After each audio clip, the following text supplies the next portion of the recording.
दूसरा खेल कौन खेल रहे हैं? जनरल सेक्रेटरी जो है, जो नंबर 2 पोजीशन में है, होसबोले साहब आरएसएस के। तैयार रहिए पूरे ताकत के साथ, महागठबंधन के साथ, और हेमंत बाबू के नेतृत्व में बिहार का चुनाव हम लोग लड़ेंगे। गुरुजी की तबीयत, देखिए, तबीयत स्थिर है और अब हम लोग बहुत जल्द प्रार्थना करते हैं कि उनका स्वास्थ्य लाभ हो। इतना ही बता पाएंगे क्योंकि गहन चिकित्सा के अधीन वो सर गंगाराम में है। उन्होंने कहा कि भाई इसमें समाजवाद को हटा दीजिए, ये सब सही नहीं है। पंथ निरपेक्षता को हटा दीजिए, ये सब सही नहीं है, क्योंकि ये 1976 में डाले गए 42वें संशोधन में। उनके चरण स्पर्श करके फिर आया हूं, तो गुरुजी हमको लगता है कि स्वास्थ्य लाभ बहुत तेजी से करे, यही सब हम प्रार्थना करते हैं। पहले तो होसबोले साहब को हम लोग पूछना चाहते हैं कि आप लोग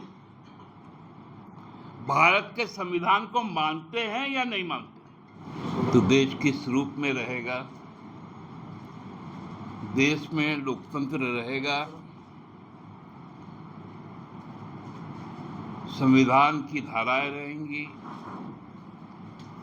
लोगों के मौलिक अधिकार सुरक्षित रहेंगे, यह देश किस ओर जाएगा?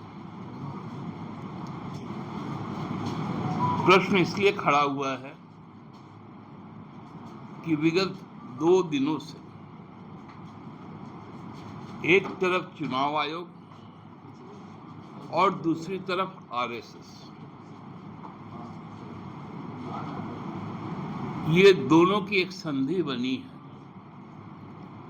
जो इस देश से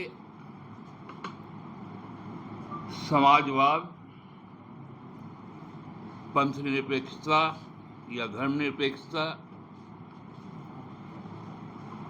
और उसके नागरिक के मताधिकार के प्रयोग का जो मौलिक अधिकार है, उसको कैसे छीन लिया जाए। एक तरफ सेंसस की बात हो रही है, जनसंख्या की जनगणना की प्रक्रिया चलेगी, और एक तरफ जो मतदाता है उनके अधिकारों को छीना जाएगा। चुनाव आयोग का एक बड़ा अच्छा tagline election commission of India लिखता है, और उसके बाद 3 हमारा जो ट्राई कलर है नीचे उनका एक tagline, no voters left behind, कोई मतदाता छूटे नहीं। लेकिन मतदाताओं को छोड़कर ही चुनाव हो, इसकी व्यापक तैयारी बिहार में शुरू हो गई। एक ऐसा तुगलकी फरमान आया है कि 8 करोड़ बिहार के मतदाताओं को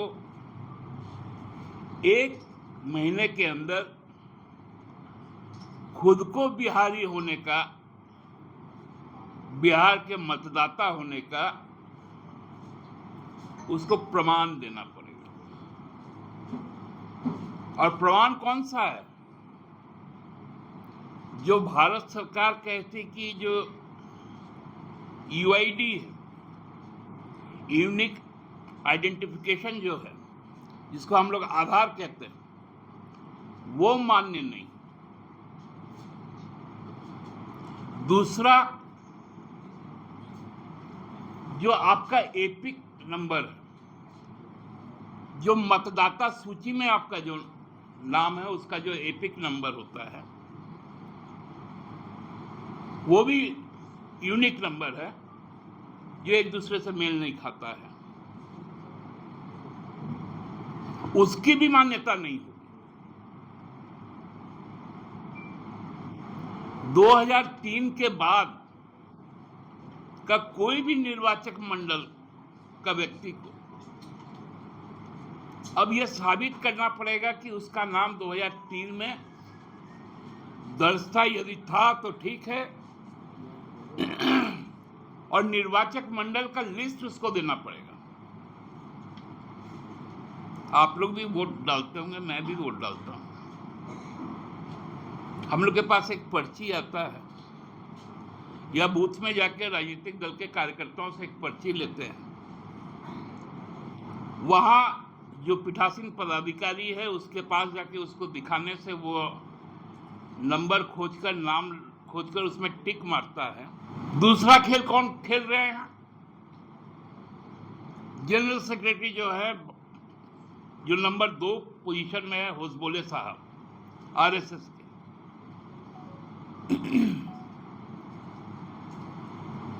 उन्होंने कहा कि भाई इसमें समाजवाद को हटा दीजिए। ये सब सही नहीं है। पंथ निरपेक्षता को हटा दीजिए। ये सब सही नहीं है, क्योंकि ये 1976 में डाले गए, 42वें संशोधन में। पहले तो होसबोले साहब को हम लोग पूछना चाहते हैं कि आप लोग भारत के संविधान को मानते हैं या नहीं मानते? यदि भारत के संविधान को मानते हैं, जो अनुसूची 3 है, पार्ट 3 जिसको हम लोग कहते हैं कॉन्स्टिट्यूशन का, उसका आर्टिकल 12 से 35 तक जो फंडामेंटल राइट्स देता है, उसमें 14 से 18 तक इक्विलिटी की बात करता है, समानता की बात करता है, और 25 से 28 पंथ निरपेक्षता की बात करता है।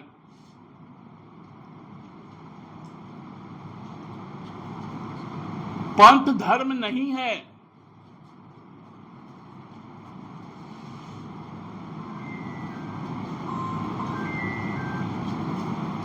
उन्नीस सौ 73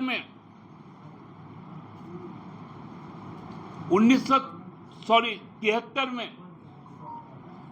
सुप्रीम कोर्ट का ये जो फैसला आया है कि जो प्रस्तावना है वो संविधान का अभिन्न अंग है। अभिन्न अंग इसलिए है कि उसमें जो आर्टिकल्स है उसका रिफ्लेक्शन इन 2 शब्दों में। इसका मतलब ये 2 शब्द यदि हटा दे, उसके बाद का स्टेप होगा कि उन आर्टिकल्स को भी हटा दो। मतलब संविधान के मूल रूप से मौलिक अधिकार को छिन्न भिन्न कर दो। मताधिकार भी उस मौलिक अधिकार में एक है, इसलिए चुनाव आयोग का ये कदम।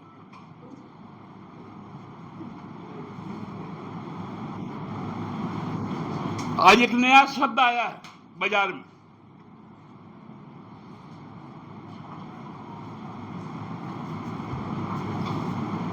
समाजवादी की जगह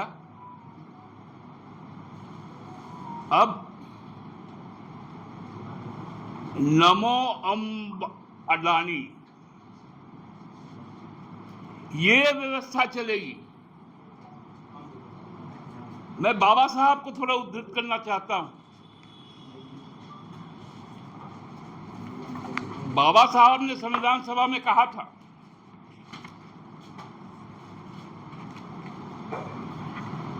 यह वास्तव में एक जीवन पद्धति थी जो स्वतंत्रता, समानता और बंधुत्व को जीवन के सिद्धांतों के रूप में मान्यता देती है और जिसे एक दूसरे से अलग नहीं किया जा सकता है। स्वतंत्रता को समानता से अलग नहीं किया जा सकता है, समानता को स्वतंत्रता से अलग नहीं किया जा सकता है, और ना ही स्वतंत्रता और समानता को अलग किया जा सकता है।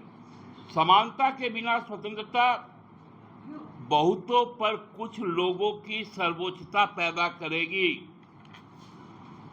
स्वतंत्रता के बिना समानता व्यक्तिगत पहल को खत्म कर देगी। बंधुत्व के बिना स्वतंत्रता और समानता चीजों का एक स्वाभाविक क्रम बन। लाइव लगातार के वीडियो को लाइक करें, सब्सक्राइब करें और बेल आइकन को दबाना न भूलें।